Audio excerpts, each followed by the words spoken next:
La Biblia nos cuenta la historia de un hombre llamado Moisés. Y yo no sé qué tan familiarizados están ustedes con la historia de Moisés, pero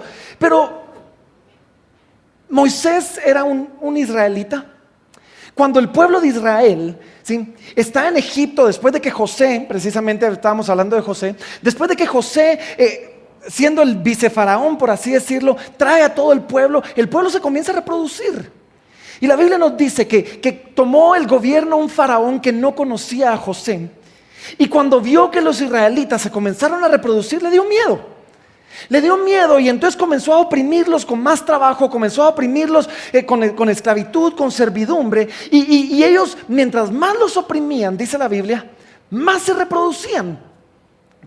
Y de repente el faraón da una orden, algo dramática, llama a las parteras y les dice: miren, cuando nazca un hijo, un israelita, si es mujer la van a dejar vivir y si es hombre lo van a matar. Y las parteras tienen miedo del Señor, ¿sí? Y entonces cuando pasa esto los dejan vivir y Faraón las llama y les dice: miren, ¿por qué no hicieron lo que yo les ordené? Y ellas dicen: sí, lo que pasa es de que las mujeres israelitas son fuertes y cuando llegamos ya nacieron los niños y no podemos hacer nada. Entonces Faraón da una nueva orden y dice: todo hombre de los hijos de Israel que nazca va a ser ahogado en el río. Y entonces comienzan a hacer esto y en esos nace Moisés. Y Moisés, su madre, pues no sabe lo que le espera y lo agarra, lo pone en una canasta, lo pone en el río y lo deja ir cruzando los dedos, doblando rodillas, pidiéndole a Dios que lo salve y lo van siguiendo y lo van viendo. Y en esas, la hija de Faraón, miren cómo son las ironías de la vida, la hija de Faraón lo encuentra en el río, lo agarra y nos dice que mandan a llamar a una mujer del pueblo de Israel para que lo críe, porque no saben qué hacer, reconocen que es de los israelitas, y mandan a llamar a la mamá de Moisés. Entonces, y la mamá de Moisés igual lo cría, pero él crece en el palacio de Faraón como nieto de Faraón. Mientras está ahí, de repente un día Moisés sale a pasear y cuando sale a pasear Moisés se topa con que ve a un egipcio maltratando a un israelita y se enoja y trata de intervenir y mata al egipcio y se asusta y tiene que salir huyendo y sale huyendo de Egipto y sale huyendo durante 40 años. Y cuando sale huyendo, pues se casa, tiene hijos, hace una vida. Y de repente se comienza a acomodar, ¿sí? Está en el desierto, sí, tiene su esposa, sus hijos, su vida ya está hecha. Y le pasa algo que a veces nos pasa a nosotros. Cuando nos comenzamos a acomodar, se le aparece Dios y Dios lo llama. Y Dios lo llama y se recuerda la historia en una zarza ardiente. Se le aparece Dios y le dice: necesito que vayas de regreso a Egipto y te voy a usar a ti para traer libertad a mi pueblo Israel.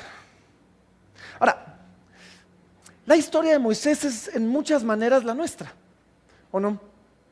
Dios nos salva de una manera sobrenatural, de una manera inesperada. A Él fue poniéndolo en el río, a nosotros es a través de la cruz del Calvario con Cristo Jesús. Y quizás por un tiempo Dios nos aparta de esas circunstancias en las que crecimos para fortalecer nuestra fe. Pero antes de que nos acomodemos, Dios nos recuerda que tenemos un llamado misional.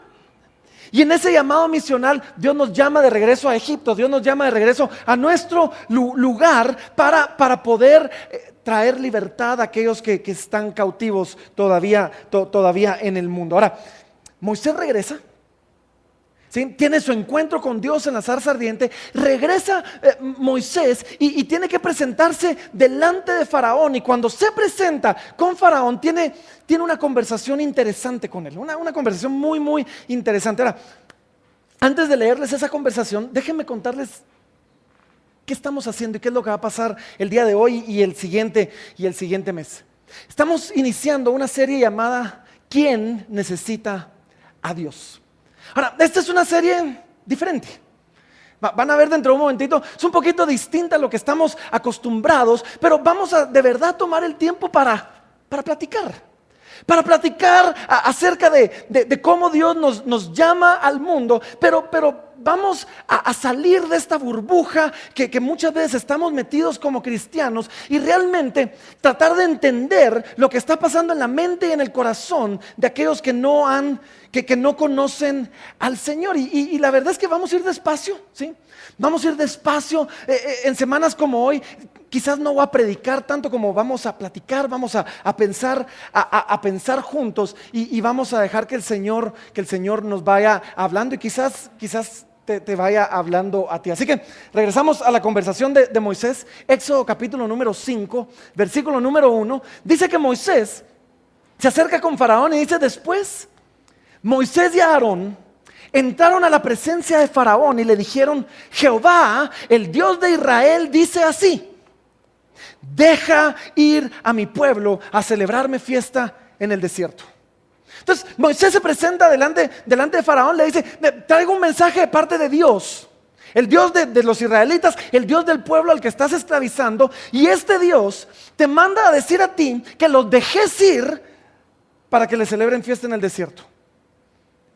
Y miren la respuesta de Faraón, porque dice: y Faraón respondió: ¿y quién es Jehová para que yo oiga su voz y deje ir a Israel? Yo no conozco a Jehová, ni tampoco dejaré ir a Israel. Ahora, la respuesta de Faraón suena arrogante, y quizás lo fue, quizás lo era. Faraón se consideraba a sí mismo un dios, ¿sí? Pero sin embargo, démosle el beneficio de la duda. Por un momentito, pongámonos en sus zapatos, ¿sí? ¿Por qué iba a obedecer Faraón a un Dios en el que no creía? Él no era judío, él no conocía a Jehová. Es más, el mismo Moisés, cuando Dios se le aparece en el desierto, le tiene que preguntar: y cuando me pregunten quién me envió, ¿cómo les digo que te llamas? O sea, el mismo Moisés no mucho conocía al Señor, estaba conociéndolo. Y Dios se le revela a Moisés y le dice: diles, el gran yo soy el que soy, te ha enviado. Y nítido, ahora ya conozco tu nombre. Y es la primera vez que alguien conoce el nombre de Dios. Y entonces viene Faraón y dice: yo no conozco a Dios, yo no conozco a Jehová. ¿Por qué voy a obedecer a un Dios? O sea, un Dios al que no conozco me está pidiendo que deje ir a mis esclavos que sostienen la economía de mi país y arriesgue mi comodidad, arriesgue la comodidad de mi país entero. ¿Por quién otra vez? O sea, ¿quién te envió? No seamos tan duros con Faraón. Él no conocía a Jehová. ¿Por qué le iba a obedecer? ¿Sí? Un Dios extraño le está pidiendo que abandone su manera de vivir, que deje sus comodidades, que arriesgue a su pueblo y a su nación entera. Y de verdad, ¿por qué iba a hacerlo? Ahora, mi punto es el siguiente. Algo similar nos puede pasar a nosotros. Dios viene como Moisés, nos llama ahí en el desierto, quizás tenemos nuestro momento de zarza ardiente, nos dice: anda al mundo, predicarles el evangelio. Y muchas veces, y tal vez algunos han tenido estas conversaciones, llegamos con alguien y nos batean hacia la primera y sentimos completamente rechazo a nosotros y al evangelio. Y ¿saben por qué nos sorprende? No conocen a Dios, no tienen una relación con Él. ¿Por qué van a obedecerle? Es más, a veces a nosotros mismos que decimos conocerle, nos cuesta obedecerle. ¿Cuánto más aquellos que no le conocen? Hay algo curioso acerca de la fe, y es que creer en Dios para muchos resulta complicado. Algunos tienen una fe extraordinaria, es maravillosa. Otros no tienen mucha fe. Otros han perdido su fe, otros están luchando por no perderla o por recuperarle, y a otros simplemente no les importa. Y creen que igual nunca van a poder saber con certeza si Dios existe, si Dios no existe, o qué está pasando con Él. Y saben, cuando yo pensaba en esta serie, tenía mis dudas, porque yo decía: me cuesta creer que alguien abiertamente así no crea. Y de repente el Señor me comenzó a mostrar, y estamos anunciando un evento que vamos a tener en México la próxima semana, y me llamó la atención algunos comentarios tan agresivos en contra del evento de personas que, y esto es lo que me parece curioso, que se metieron a la página de un movimiento cristiano que vieron un video que habla acerca de la plantación de iglesias, se tomaron el tiempo de verlo, escribieron un comentario para decir lo mucho que estaban en desacuerdo y uno en particular termina diciendo así: y sí, soy ateo. Me llamó la atención decir, ¿cómo? Y después me topé en algunas noticias en Prensa Libre o aquí y allá, y los comentarios que he escuchado ahí son sorprendentes. Y digo yo, quizás sí tenemos mucho más necesidad de esto de lo que yo estoy consciente. Y lo que verdaderamente me convenció a mí es que mientras nos preparábamos, estuve platicando con Daniela. Daniela Morales, nuestra encargada de niños, ¿sí? Y estábamos planificando porque, créanlo o no, hoy los niños están escuchando lo mismo que ustedes aquí abajo, pues para ellos, ¿sí? Y mientras lo preparábamos, ella me dijo, ¿sabes, pastor? Hay que hacer esta serie porque, me dijo, esa persona que dudaba era yo, me dijo ella. Yo servía en mi iglesia, trabajaba en traducción, era ujier, es más, trabajaba de asistente del pastor y ahí en la intimidad, muy profundamente y muy solitariamente, luchaba con unas dudas terribles. Y llegué a entender que quizás algunos de los que estamos aquí, y no lo digo para juzgar a nadie, de verdad que hoy no se trata de criticar a nadie, pero quizás algunos aquí están luchando con dudas tremendas acerca de quién es Dios, si de verdad lo podemos conocer, de si me debería de importar tanto, de si tan siquiera existe. Y quizás tú estás aquí luchando con eso y esta serie es para ti. Si tú estás luchando con eso, esta serie es para ti, porque esto es lo complicado de la fe. Al final del día, ¿por qué tengo que creer? ¿Por qué no podemos simplemente saber? Bien, yo no tengo que creer en mi esposa, ¿o sí? Yo creo que tengo una esposa, yo creo que tengo una esposa, yo de verdad creo que tengo una... No, o sea, no tengo que creer en mis hijos tampoco, ¿o sí? Yo creo que tengo hijos, yo me imagino, sí, y no tengo que luchar por la fe de creer que tengo hijos. Sin embargo, cuando se trata de Dios, la pregunta es, ¿por qué tengo que creer? ¿Por qué no puedo solo saber? ¿Por qué no Él se revela de una manera ahí donde va mucho más allá de cualquier duda de su realidad? ¿Por qué en algo tan importante como es Dios no podemos simplemente saber? ¿Verán? Algunos dicen sí creo. Pero no siempre viven como si creyeran. Otros dicen no, pero la verdad es que les resulta difícil desconectar completamente la idea de Dios de su vida, aunque digan no.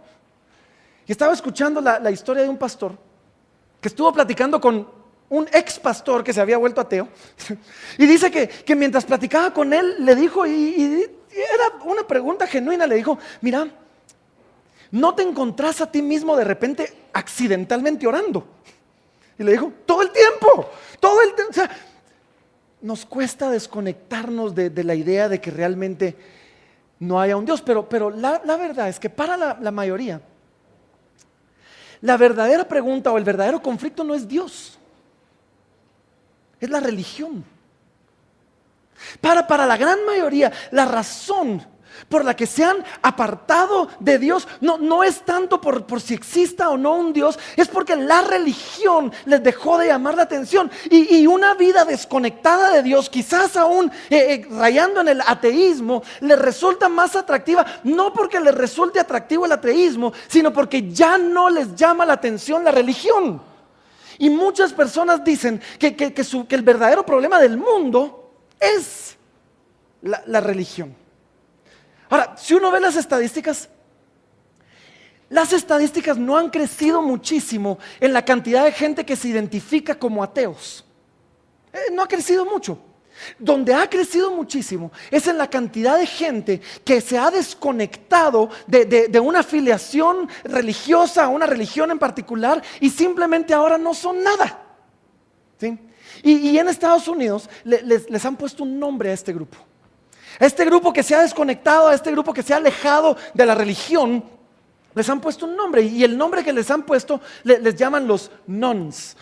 N-O-N-E significa los no afiliados. ¿Sí? Ellos no están afiliados con nada en particular. Y es un grupo de gente que no están seguros sobre el tema. no les importa la verdad. Y simplemente creen que no lo necesitan. Y es un grupo que ha ido creciendo. Y actualmente representan el 23% de la población, por lo menos en Estados Unidos, que es donde conseguí las estadísticas, representan el 23% de la población, gente que ha dicho, ¿saben? Ya me cansé de la religión, no sé qué creo acerca de Dios, simplemente me es irrelevante. Y no necesariamente están peleando, no son hostiles, simplemente no les importa. Y es el tipo de gente que dice, miren, no me hagas preguntas profundas, ¿sí? No tengamos una discusión teológica profunda. No sé, yo lo estoy descifrando y la verdad es que no me importa, ¿sí? No me llama la atención la religión y el Dios que nos presentaron, dicen ellos, el Dios con el que crecimos, simplemente perdieron su atractivo. Y esto es lo triste. La mayoría de nones, la mayoría de personas que no están afiliadas a ninguna religión, han emigrado de la fe cristiana. Se han alejado del cristianismo más que de cualquier otra religión. Y eso es culpa de la iglesia, es culpa de los pastores, es culpa de gente como yo que estamos aquí porque cuando uno ve la vida de Jesús, uno comienza rápidamente, cuando uno lee los 4 evangelios, Mateo, Marcos, Lucas, Juan, cuando uno comienza a ver lo que el Señor hacía ahí, uno rápidamente se da cuenta que la gente que menos se parecía a Jesús era la que estaba con Jesús y a esa gente Jesús les caía bien. Jesús les resultaba agradable. Y no solo Jesús les caía bien a ellos, nos da la impresión de que ellos le caían bien a Jesús.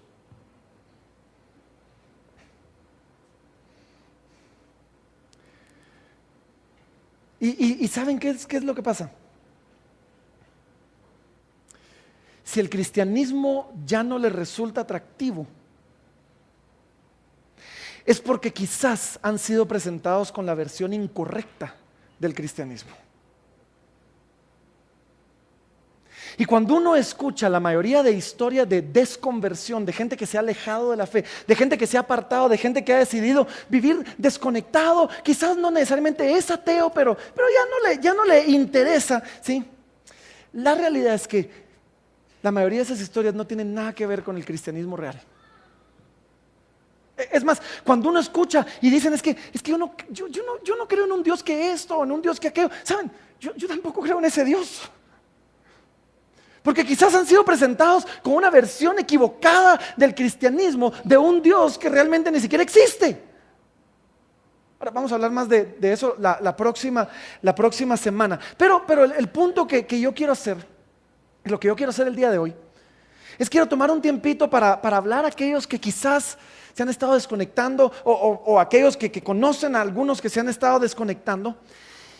Y quiero tomar un tiempito para explicarles las implicaciones que tiene el ateísmo en particular o simplemente un estilo de vida completamente desconectado de Dios sobre aquellos que lo practican, sobre su vida y la vida en general. Ahora, no necesariamente porque algunos se han proclamado ateos, ¿sí? Porque quizás algunos no han cruzado esa línea, sino porque muchos se están moviendo en esa dirección.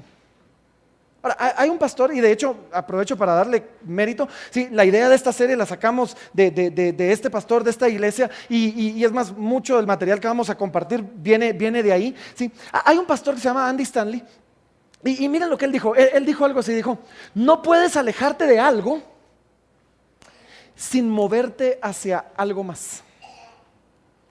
Y por eso es que quiero hablar yo con ustedes, porque no puedo alejarme de algo, de Dios, de la religión, aún sin darme cuenta, comenzar a moverme lentamente hacia algo más, hacia un estilo de vida ateo, completamente desconectado de Dios. Ahora, el mismo Andy Stanley decía algo interesante cuando hablaba del ateísmo. Él decía esto, decía: el ateísmo no es simplemente no creo en Dios, no, va mucho más allá. Es un sistema complejo de creencias que lógicamente llevan hacia conclusiones inquietantes. Ahora, déjenme hacer una pausa aquí. Inquietante no significa falso. Algo puede ser inquietante, algo puede no gustarme y ser cierto. Sí, los que tienen hijas de 16 años y un chavo se las comienza a cantinear, es inquietante y es cierto a la vez, ¿o no? O sea, algo puede ser inquietante y cierto al mismo tiempo. Y muchos se han alejado del cristianismo porque han encontrado algunas cosas dentro del cristianismo inquietantes. Sin embargo, esta es una calle de doble vía.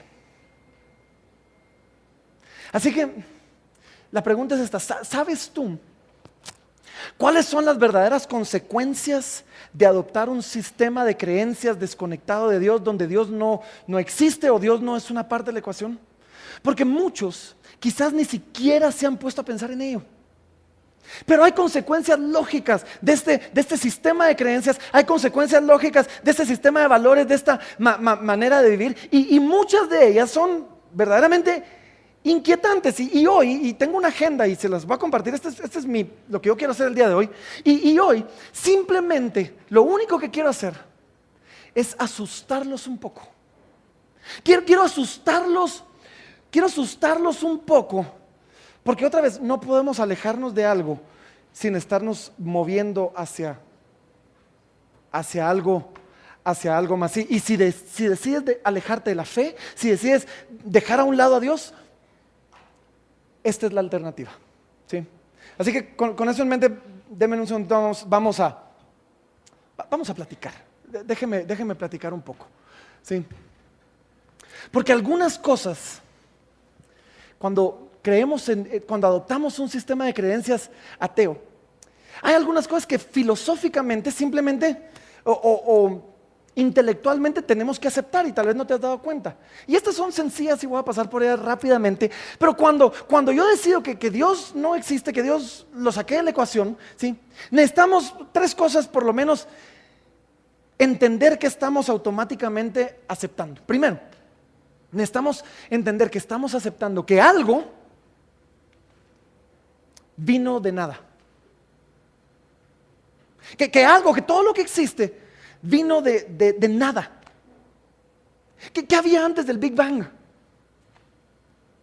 ¿Qué pasó antes del Big Bang? La mayoría de científicos dicen, pues no había nada y de repente, ¡bang!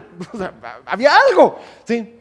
Y de repente, donde no había nada, ahora había tiempo, había materia, había espacio, las leyes de la física, las leyes de la naturaleza comenzaron a existir y comenzaron a operar de la nada. Otra cosa que implica el aceptar que no existe Dios o que no hay un Dios, debemos darnos cuenta que automáticamente estamos creyendo que la primera vida, ¿sí? La primera vida vino de algo sin vida, sin ayuda.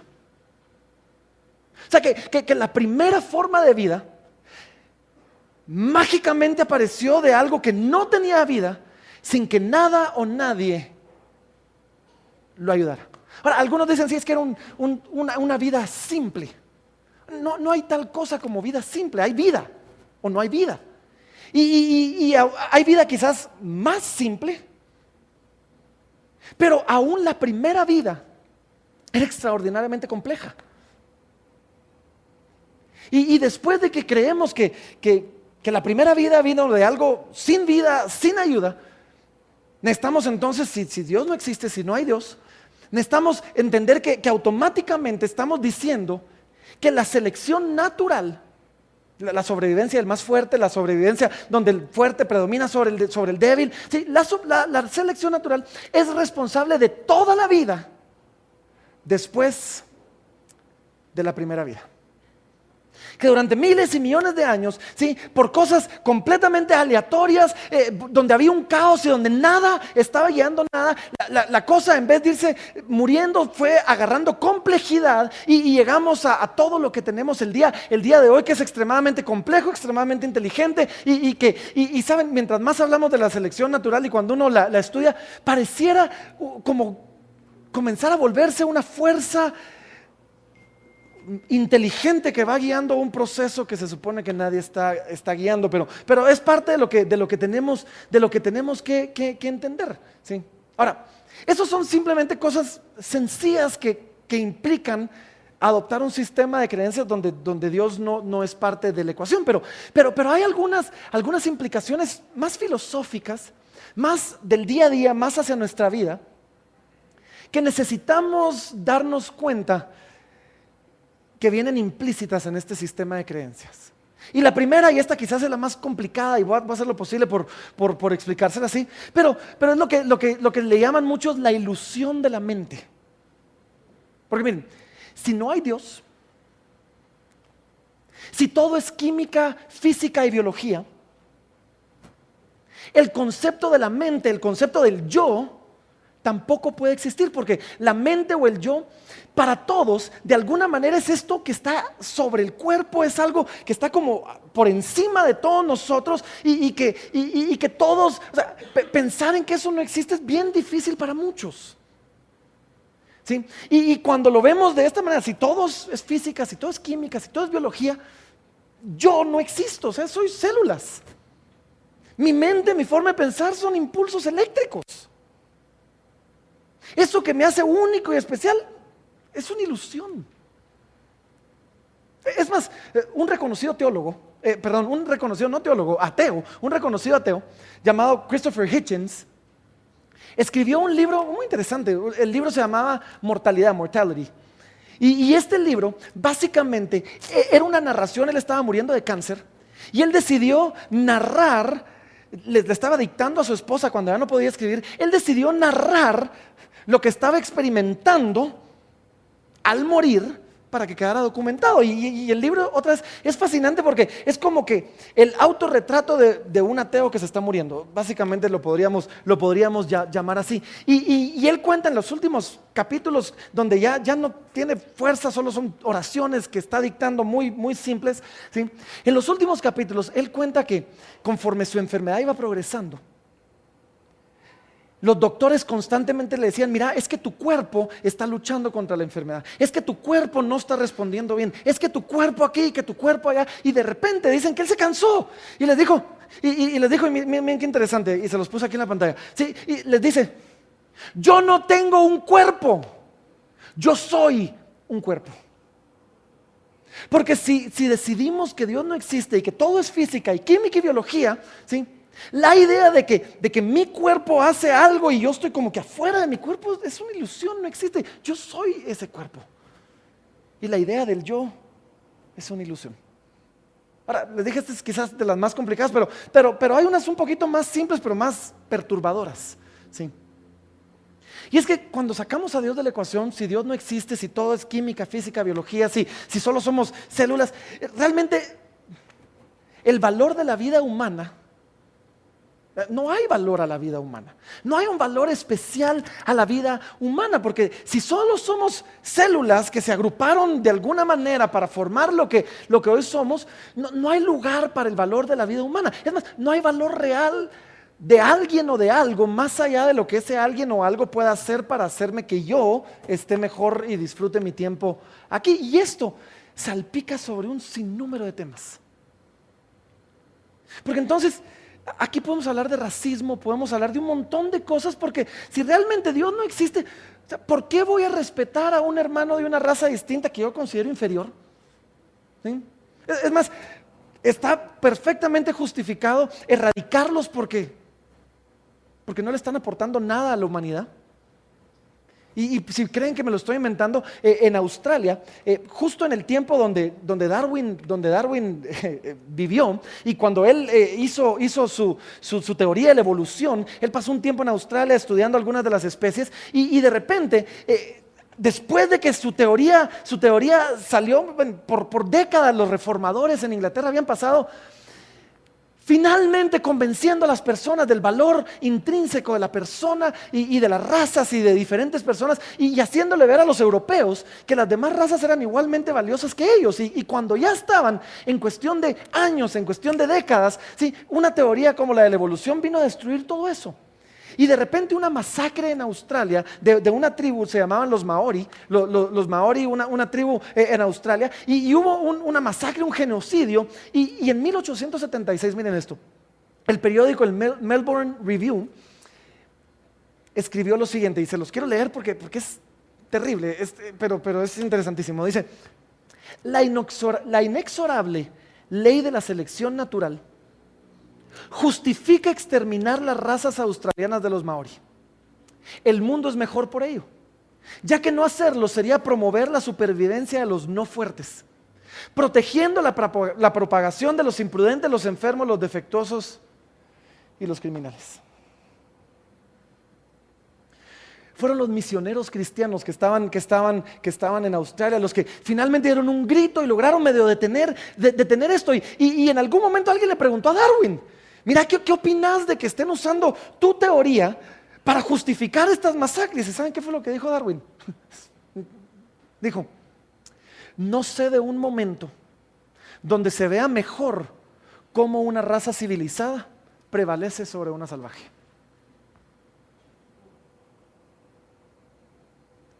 Si Dios no existe, no fuimos hechos a la imagen de Dios, entonces ¿por qué proteger al enfermo? ¿Por qué cuidar al minusválido? ¿Por qué cuidar al discapacitado? ¿Por qué preocuparse de la viuda o del huérfano? ¿Por qué preocuparse del necesitado? Son cargas a la sociedad. Si Dios no existe, si no fuimos creados a su imagen, ¿por qué no exterminar parte de la población? El mundo está sobrepoblado.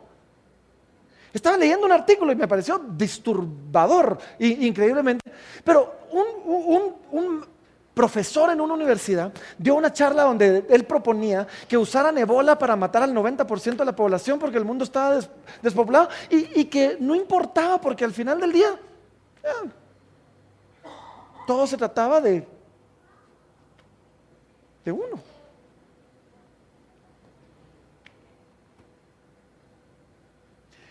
Si Dios no existe, la moralidad, el sentido de bien y el mal, el sentido de debo hacer esto o no debo hacer aquello, es irrelevante y todavía más tonto. Porque si simplemente somos células agrupadas que pasan aquí un tiempo, si no hay una vida después de la muerte donde no hay nadie a quien le voy a rendir cuentas, entonces la ética y la moralidad es tonta. Conceptos como la fidelidad, conceptos como la honestidad son tonteras. Y Darwin entendía bien esto cuando él hizo su teoría. Además, miren lo que Darwin dijo. Se los voy a poner aquí. Darwin, y hoy parece que estoy citando más a ateos que a la Biblia, pero tengo un punto, ¿sí? Y Darwin dijo: un hombre que no tiene una creencia en la existencia de un Dios personal o de una futura existencia con retribución y recompensa, puede tener como regla de vida, hasta donde puedo ver, solo seguir aquellos impulsos e instintos que sean los más fuertes o que parezcan los mejores. Para que no digan que no nos interesa lo que digan los hombres de Dios. El apóstol Pablo lo dijo así. El apóstol Pablo en 1 Corintios capítulo número 15 nos da esta lógica. Nos dice en el versículo 32, en la segunda parte, en particular nos dice, vean la segunda parte, dice: si los muertos no resucitan, o sea, si esta vida es todo lo que hay, si Dios no existe, si de aquí no pasa nada, si los muertos no resucitan, entonces comamos y bebamos, que mañana moriremos. Lo que el apóstol Pablo nos está explicando es esto: si esta vida es todo lo que hay, hagamos lo que querramos y asegurémonos de sacarle el jugo y el provecho al tiempo que tenemos aquí de la mejor manera posible, porque cuando termine se acaba. Si esto es todo, ¿por qué no usar a las personas? ¿Por qué no mentir? ¿Por qué no robar? ¿Por qué no matar? Si eso me va a poner en un mejor lugar. Si esta vida es todo lo que tengo, ¿por qué no agarrar cada oportunidad? No importa lo que cueste, no importa el daño a quien le tenga que hacer, si me va a hacer a mí feliz y va a hacer que disfrute más esta experiencia en este mundo. Hay mucha gente que vive así, ¿o no? Que si quitamos el temor de Dios, ahí vemos gente que ha robado, que ha matado, que ha mentido, que le ha pasado encima a otros. ¿Por qué? Porque pueden. Y porque creen que eso les va a hacer mejor su vida. Y saben que si eso es así, no tenemos derecho a juzgarlos. ¿Sí? No tenemos derecho a juzgar a ninguno de ellos. ¿Por qué vamos a criticar a todos los que las sigan metidos presos y lo están juzgando ahorita si solo hicieron lo que creían que era lo mejor para ellos? ¿Con qué derecho vamos a juzgar al adúltero si solo se estaba divirtiendo? O quizás asegurándose de propagar su ADN. ¿Por qué vamos a castigar al asesino si al final de cuentas él resultó más fuerte que el otro y el fuerte es el que sobrevive?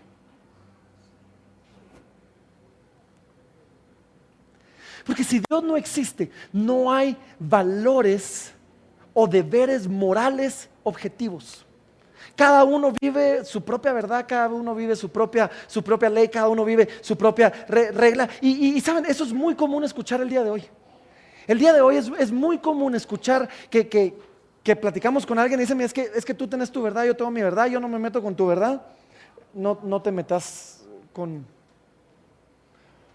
la mía, pero sabes, si no existe la verdad, tampoco existe la justicia. Y esto es lo que me he dado cuenta. Hay gente que dice, tú tienes tu verdad, yo tengo la mía, no te metas con la mía, pero a la hora de buscar justicia, yo quiero que te ajustes a mi concepto de justicia cuando me haces algo que a mí no me gusta.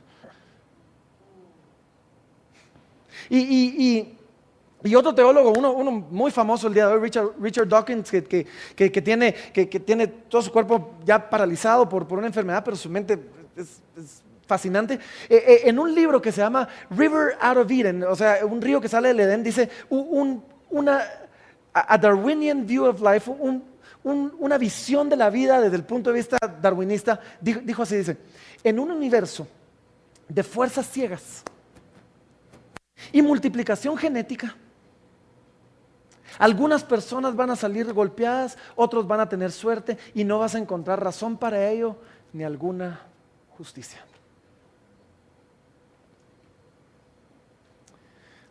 Si todos los humanos somos solo animales, ¿por qué no solo nos comportamos como tales? Pero ojo, miren cómo se comportan los animales. Entonces, que los fuertes maten a los débiles, que las madres se coman a los hijos, que los hombres maten a sus rivales sexuales por competir por parejas, ¿sí? Que las mujeres maten y canibalicen a sus amantes después de la relación sexual. Así es la naturaleza, ¿o no? Ahora, yo sé. No todos los ateos son grotescamente inmorales, o sea, no todos los que no creen en Dios son, pero la pregunta es, ¿por qué no? Y es que no todos los ateos, o los que van camino para allá, o los que han sacado a Dios de la ecuación, viven o comprenden las implicaciones lógicas de sus creencias. Y mi punto es que una vida bajo esta filosofía, una vida que ha sacado a Dios, una vida donde Dios no existe, lógicamente implica que la inmoralidad es aceptable o simplemente no existe. Una más. Si Dios no existe, no hay vida después de la muerte. Si somos solamente células al morir, morimos. No hay vida después de la muerte, no hay propósito a la vida, no hay esperanza. Hay una razón por la que el apóstol Pablo decía, miren, yo no quiero que ustedes sufran, hablando de los muertos, como aquellos que no tienen esperanza.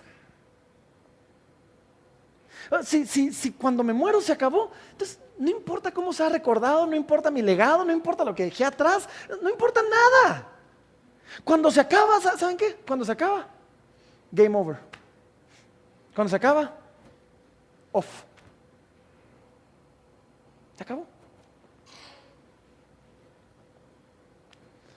Ahora, si tú has perdido tu fe en Dios, o estás perdiendo tu fe en Dios, o estás luchando con tu fe en Dios, esto es lo que yo creo, y lo creo con todo mi corazón. No tiene nada que ver con todo lo que les acabo de hablar. Tu lucha con la fe prácticamente no tiene nada que ver con el ateísmo. Y seguramente si estás luchando con la fe, llevas aquí 20 minutos, media hora diciendo, yo no creo eso. Yo no tengo que vivir así, no, eso nada que ver. Porque la razón de tu lucha con la fe es mucho más personal que todo esto. Y no es que el ateísmo te llame la atención o que se haya convertido más atractivo, sino que la religión o tu versión, la versión con la que creciste, la versión que se te dio del teísmo de Dios, ha perdido su atractivo. Tu versión actual ya no está funcionando para ti. La versión del cristianismo con la que creciste ya no ha sobrevivido la prueba del mundo real. Y sabes, si nos sentáramos a platicar y me dijeras, es que yo me enseñaron a un Dios que esto, que aquello, que aquí, que allá, seguramente si platicamos de eso, yo te diría, yo tampoco creo en ese Dios. ¿Sabes? Ese Dios no existe. Y esto es lo que vamos a hacer la próxima semana. La próxima semana vamos a hablar de esas diferentes versiones del cristianismo que nos han planteado que realmente no existen. Y voy a hacer mi mejor esfuerzo para convencerte que el Dios en el que has dejado de creer, o el Dios del que estás dudando, o el Dios en el que estás dejando de creer, realmente no existe, nunca existió. Quizás tenías al Dios equivocado. Ahora, sí, déjame hacer aquí una pausa y ya con esto termino. Sí. Es posible, puede ser posible que no tengas valor, que tus hijos no tengan valor, que tu trabajo, que aquellos a los que amas no tengan valor. Es posible que no exista tal cosa como el yo, como la mente, ¿sí? Es posible que la moralidad sea irrelevante, es posible que todo eso sea cierto, pero esto es lo que yo sé de todos nosotros. Esperamos que no. De verdad esperamos que todo eso no sea cierto. De verdad esperamos que todo esto que amamos tenga de verdad un valor. De verdad esperamos que esto no se acabe cuando nos morimos. De verdad esperamos que haya algo más que simplemente células y biología y química. Hay algo en nosotros que espera, que tiene la esperanza de que hay algo más. Hay algo en mí que tiene la esperanza de que somos más, de que valemos más. Y ninguno de nosotros quiere vivir en un mundo tan negativo, tan oscuro y tan deprimente como el que les acabo de describir. Y saben, nuestra única esperanza para esa esperanza es Dios. Así que, y regresando a cómo se llama esa serie, ¿quién necesita a Dios? Quizás todos.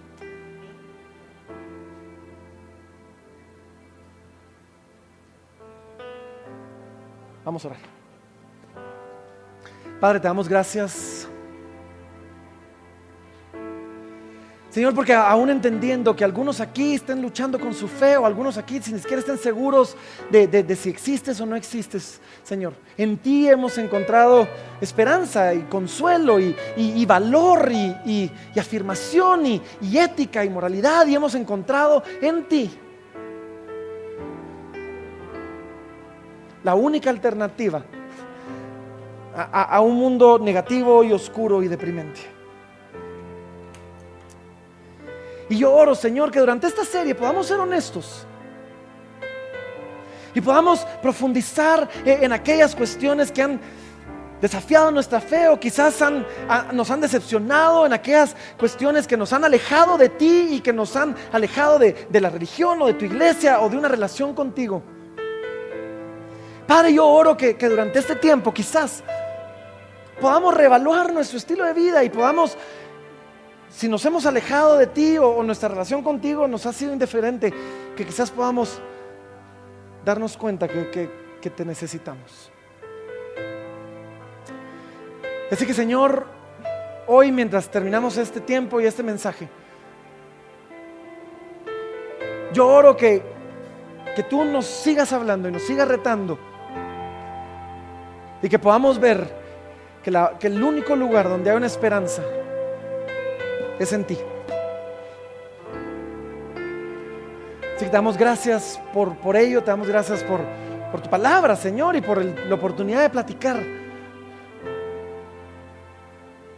Y hoy, mientras celebramos esa esperanza, mi Dios, pues queremos tomar un tiempo, Padre, para alabarte y darte gracias por la esperanza que tenemos en Cristo Jesús. Así que ahí donde estás, te voy a invitar a que te pongas de pie. En Casa Libertad siempre terminamos respondiendo, y si Dios te ha hablado hoy, quizás de una manera extraña, entiendo que hoy es un domingo distinto, ¿sí? El mensaje de hoy es diferente a lo que estamos acostumbrados, pero si Dios te ha hablado el día de hoy, yo te invito a que le respondamos a Él. A los hijos siempre les decimos, cuando alguien te habla hay que contestar. Si Dios te ha hablado, le respondemos, y la forma en que lo hacemos aquí es que respondemos a Dios en adoración.